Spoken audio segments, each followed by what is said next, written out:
guys, so I'm kinda nervous and excited because this is going to be my first BookTube review. I'll be reviewing Chasing Hurricane by SerialSleeper.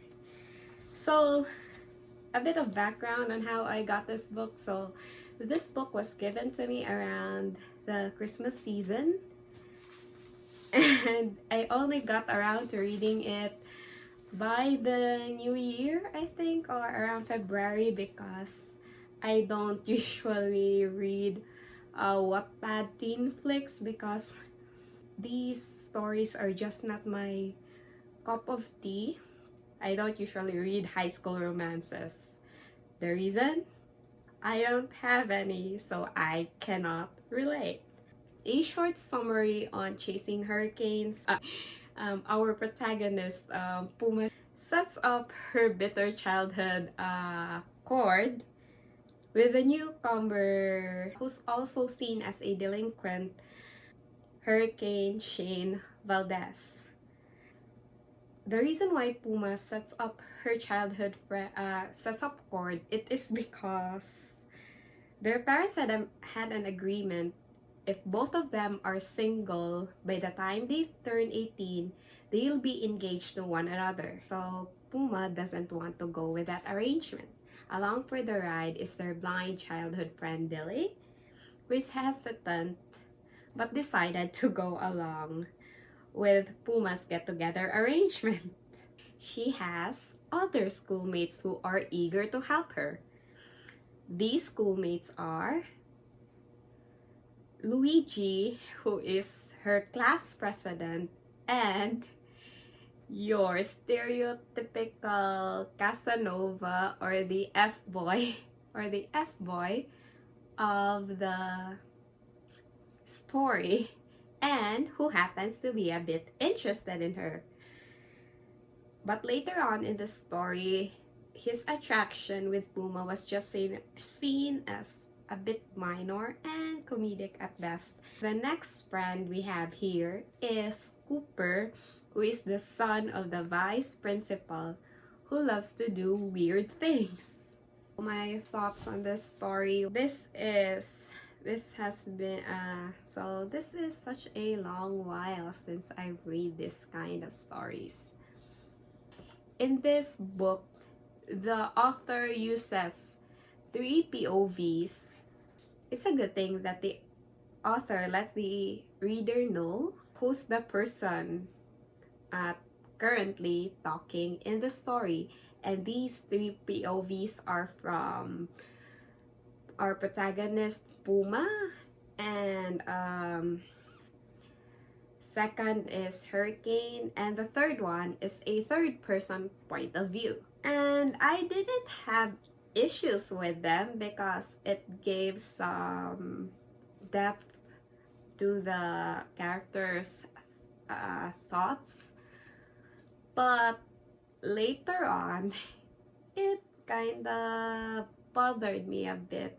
Going into the book, I expected that this would be another Wattpad teen flick, and as I read a few chapters, I thought it was going to subvert some of these tropes that we usually have in Wattpad teen flicks that I usually read. But then, when the second half came along, I really wanted to throw this book into the wall. And I was so close to DNFing it because a lot of things were really over the top, and also how they tackled Hurricane's character as a whole, which I will explain in my what I don't like portion of this review. This book got a redemption arc for me on the last part. It is because there are some emotional scenes that kinda tug at my heartstrings. The things that I like about this book is first the cover. It has this embossed feeling to it. So the second thing that I like about this book is Dilly's character, because he's such an angel. He's really kind to everyone. There are also times that he can be really savage with his lines. And second is Dilly and the hurricane pairing, enough said. So fourth is Cooper. I didn't really like Cooper at first. He abuses his powers as the vice principal's son, like breaking some school rules, having the graffiti, spitting gum on, putting chewing gum on someone else's hair. So I was really mad at that. But then in the end, he redeemed himself. And what's the reason why I ended up liking this book? Fifth reason why I like this book, it is because the book is self-aware, especially with the names. The author knows that the names of the characters are bad, so some of the jokes are revolved around these names. The cringe level went down. The cringe is still there, but it just went down. The things that I don't like about this book, this portion will have some spoilers. Number one issue I've taken to this book is how they handled Hurricane Shane Valdez's character arc. In the first few chapters of this book, I got to read about her pain through her own perspective, her parental issues, and how she feels. How she feels that she was abandoned by her parents and all. And that was the reason why she has tried to do her best to keep Cord by her side. And what I didn't like was how they handled her issues in the end. The way the author handled it was when Shane was in the hospital. So when Shane was in the hospital, Cord called her parents to let them know that Shane was in the hospital. And when her parents got to the hospital,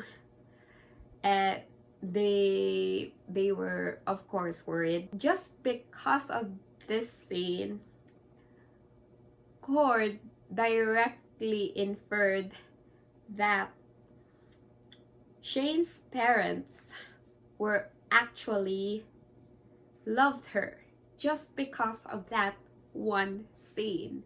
And after that was none.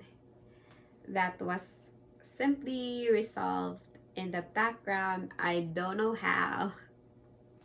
I really don't know how. So the issue with this kind of resolution is that it seems that Shane was overreacting. This was the thought that I had when I was reading this book.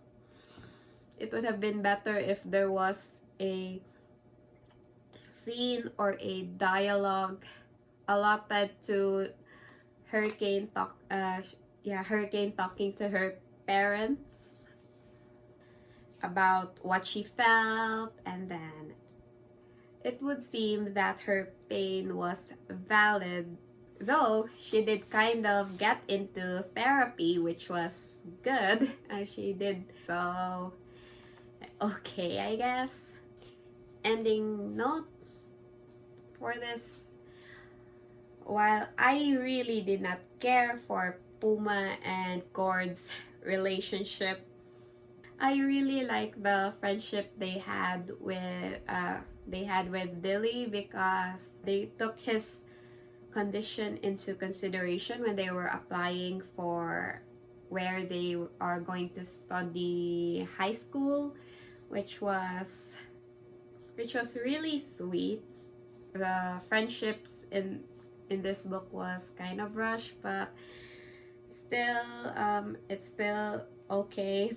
So this book is a cautionary tale of you should not expect a lot when your friends try to get you together with another person, may it be your friend or a stranger, because you're just in for a heartbreak when you expect a lot from it.